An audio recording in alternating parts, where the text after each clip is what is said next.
Banyak orang masih menunggu apa yang akan diputuskan The Fed, Bank Sentral Amerika minggu ini. Pasar saham dunia dan Indonesia terus bergerak tidak pasti.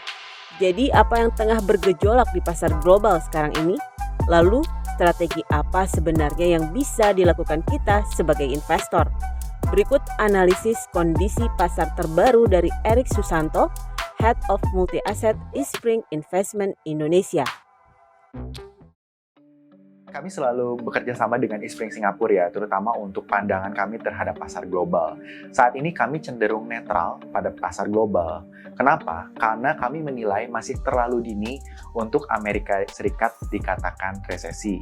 Walaupun kami juga sudah melihat ada beberapa indikator yang melambat, misalnya seperti data PMI ataupun ada kurva imbal hasil yang terbalik ya. Nah, di sisi lain ada 3 hal yang menurut kami yang penting sekarang adalah yang pertama terkait dengan inflasi. Inflasi sendiri kami melihat sekarang sudah kekhawatirannya itu sudah mencapai puncaknya gitu ya. Memang untuk inflasi inti kami perkirakan telah berada di puncak. Namun untuk headline inflation atau inflasi utama itu masih ada faktor-faktor yang beresiko. Misalnya terkait dengan harga makanan dan juga harga energi ya. Di sisi lain yang terpenting, yang kedua sanksi terhadap Rusia. Nah, kemarin Eropa baru saja menetapkan sanksi ke-6 terhadap Rusia.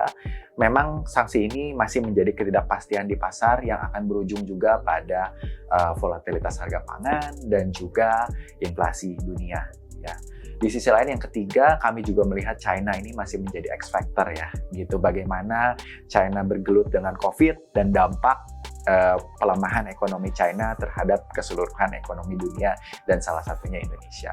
Tapi overall kami masih cukup positif pergerakan pasar dan kami melihat dalam jangka waktu dekat itu bisa jadi ada potensi untuk market bisa rebound. Sebenarnya kalau inflasi ini kita bagi beberapa hal ya, inflasi inti sama inflasi yang headline ya. Untuk inflasi inti tadi saya bilang itu kan di luar faktor makanan. Jadi kita ngelihat ini sudah di puncaknya dan bahkan akan trending untuk normalize. Tapi untuk harga pangan, harga energi ini sangat related sama Rusia. Kalau Cina ini biasanya related sama hard commodity, biasanya metal-metal. Nah, kita udah melihat beberapa penurunan di beberapa harga metal karena memang ada pelemahan ekonomi China. China sendiri kita masih view-nya sekarang kita masih cukup netral secara keseluruhan. Tapi kita berharap jika ada pelonggaran dari moneter atau kebijakan pemerintah China untuk menopang ekonominya, ini bisa jadi sentimen positif untuk China.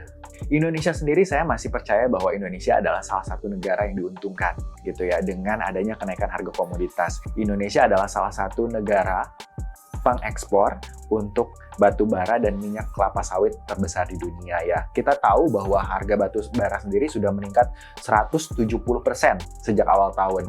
Harga minyak kelapa sawit itu kalau saya hitung sekitar 30% ya. Tentunya kedua ekspor komoditas ini akan membawa current account kita yang lebih positif lagi. Kalau saya lihat memang dari data BI sendiri memperkirakan current account sendiri itu bisa positif 0,5 sampai 1,3% dari PDB di tahun ini. Di sisi lain juga rupiah juga cenderung stabil, saya bilang dibandingkan dengan mata uang lainnya. Terlebih lagi juga kita ngelihat asing juga cukup banyak inflow ke pasar ekuitas Indonesia sejak awal tahun. Ini sentimen positif lagi untuk bisa menopang rupiah.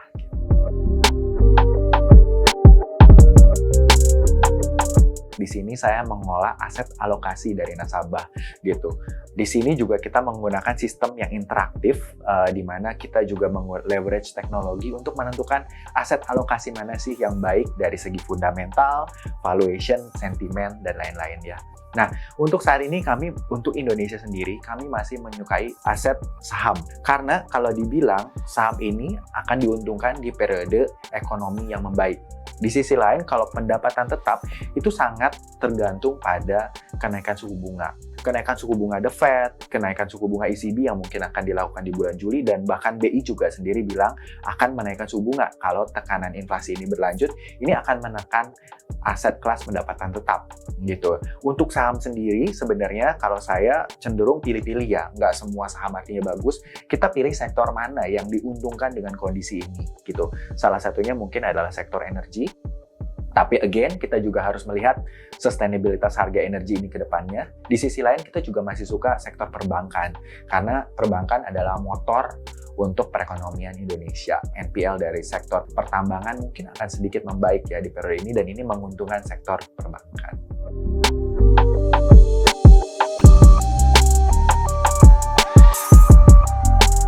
Terus terang saya bilang masih menarik ya. Memang kita nggak bisa memilih pukul rata semuanya, tapi kita harus selektif.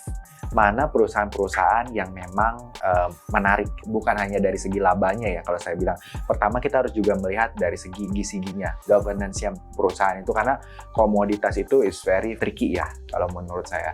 Yang kedua, kalau saya lihat ada beberapa komoditas juga sudah mulai beralih. Tadinya mungkin di batu bara aja, tapi udah dia mulai leverage bisnisnya misalnya ke nikel. Kalau kita ngelihat bahwa potensinya justru akan semakin bagus. Kita juga menyukai green energy, salah satunya adalah nikel. Karena nikel ini sebagai bahan baku untuk mobil listrik ya, baterai gitu. Jadi kita sangat-sangat selektif dalam pemilihan komoditas, dan again, kita juga selalu melihat bagaimana perkembangan dari Rusia, bagaimana perkembangan stabilitas dari harga komoditas itu sendiri. Seperti itu.